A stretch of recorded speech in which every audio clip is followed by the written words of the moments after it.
এবার Omar on fire কাফি ভাইকে ধুয়ে দিছে ভাই। এই প্রমিস ডেতে পুরো দেশবাসী সবার কাছে আমি প্রমিস করতেছি, এখন থেকে আর পাস আটবো না। পাস আটার কোনো সুযোগ নেই, এখন থেকে আর পাস আটবো না। এখন থেকে চাপবো শুধু প্রাক্তনকে আর সুন্দর সুন্দর রমণীকে, এটাই বাস্তব।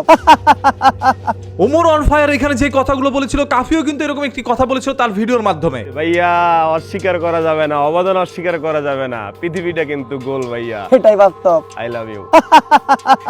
এই কথাগুলো বলেই কিন্তু ওমর ক্ষান্ত থাকেনি। একটা জিনিস কিন্তু মানতেই হবে ভাইয়া, যখন থেকে আমি কয়েল জ্বালানো বন্ধ করছি তখন থেকেই কিন্তু সারা দেশে মশার উৎপাত বাইরে গেছে। এই মশা তাড়ানোতে আমার কিন্তু একটা অবদান ছিল ভাইয়া, অবদান অস্বীকার করা যাবে না ভাইয়া, দুনিয়াটা কিন্তু গোল, এটাই বাস্তব। I love you. এখন ওমরের ফ্যান ফলোয়াররা এগুলো দেখে মজা পাচ্ছে, অন্যদিকে কাফি ভাইয়ের ফ্যান ফলোয়াররা এগুলো দেখে কিন্তু মনের মধ্যে কষ্ট পাচ্ছে। একটি ছেলে ধরেন নাটকের শুটিং এ গিয়ে একটু ঘষাঘষি করছে এবং হাত ধরে ঘষাঘষি করছে বইমেলায়, যার কারণে কিন্তু তার বিরুদ্ধে সকল কন্টেন্ট ক্রিয়েটর মোটামুটি চলে গিয়েছে। শুধু দেশি নয়, দেশের বাইরের প্রবাসী কন্টেন্ট ক্রিয়েটর এখন তার বিপক্ষে কথা বলছে। যখন চারদিক থেকে একটা চাপ ক্রিয়েট হচ্ছিল কাফির উপরে, তখনই কিন্তু কাফি এসে আবার এখন ক্ষমা চেয়ে নিলেন। ভাইয়া আমার সাথে কিন্তু অন্যায় হচ্ছে, হ্যাঁ, যে যেখান থেকে যেটা পাইতেছেন ওইটা নিয়েই কিন্তু কথা বলতেছেন, ওইটা নিয়ে সমালোচনা করতেছেন। এই যে জড়ায় ধরার হাগের যে এই যে ছবিটা, এটা কিন্তু মানুষকে গিলাচ্ছেন, কাফি কসলাকসলি করতেছে, কাফি জড়ায় ধরতেছে। ভাইয়া এটা এই ভ্যালেন্টাইন ডে আসবে, এটা একটা নাটকের একটা ক্লিপ, সেখান থেকে আপনার স্ক্রিনশটটা নিয়ে মানুষকে ভুল বুঝাইতেছেন। বইমেলায় আমি এক বান্ধবীর হাত ধরছি, হ্যান্ডশেক করছি, এটা দিয়ে এত দূর আসার কথা না, তবুও আমি আমার জায়গা থেকে সরি এবং এখনো সরি। বইমেলার মতো এত সুন্দর একটা জায়গায় আমার জায়গা থেকে হাত ধরা ঠিক হয় না, আমি এখনো সরি, পূর্বেও সরি। এবার আমার লেখা নিয়ে আপনারা যেভাবে ট্রোল করতেছেন, হাসি মস্তাছে, ভাই আমার মস্তিষ্কে যতটুকু আছে ততটুকুই তো আমি দিতে পারছি, তাই না?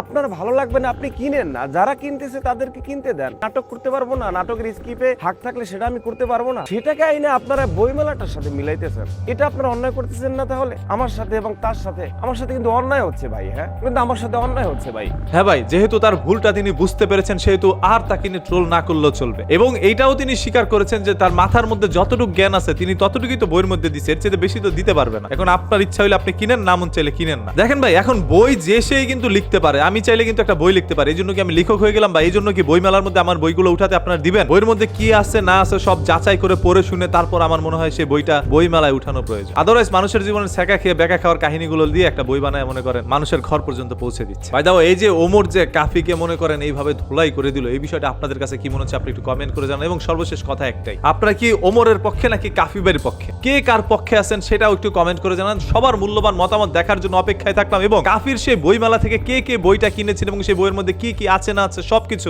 কমেন্ট বক্স উন্মুক্ত আছে, কমেন্ট করতে থাকেন এবং প্রমাণ দিতে থাকেন। আদারওয়াইজ আমরা কিন্তু বুঝতেই পারবো না সেই বইয়ের মধ্যে কি আছে, কারণ আমার কাছে তত টাকা নেই, আমি বইটা কিনতে পারি নাই ভাই। তবে কেনার অনেক ইচ্ছে ছিল, সময়ের ব্যাপারে আমি বইমেলা এখনো যেতে পারি। কাফির সেই বইয়ের কিছু সংখ্যক কবিতা কিন্তু সোশ্যাল মিডিয়ার মধ্যে এখন ঘুরে বেড়াচ্ছে, আমি সেইগুলো পড়েছি এবং সেইগুলো পড়ে আমার কাছে মনে হচ্ছিল বাংলাদেশের প্রত্যেকটা ছেঁকাখোর বা প্রত্যেকটা প্রেমিক প্রেমিকা এক একজন কবি। ওই যে কথা আছে না, রোগীর চাইতে ডাক্তার বেশি, সবাই বই লিখতেছে, আপনি আমি কেন বসে থাকবো? লেখা শুরু করি ভাই, পরবর্তীতে দেখা হবে অন্য কোনো ভিডিওতে, সময় নাই হাতে।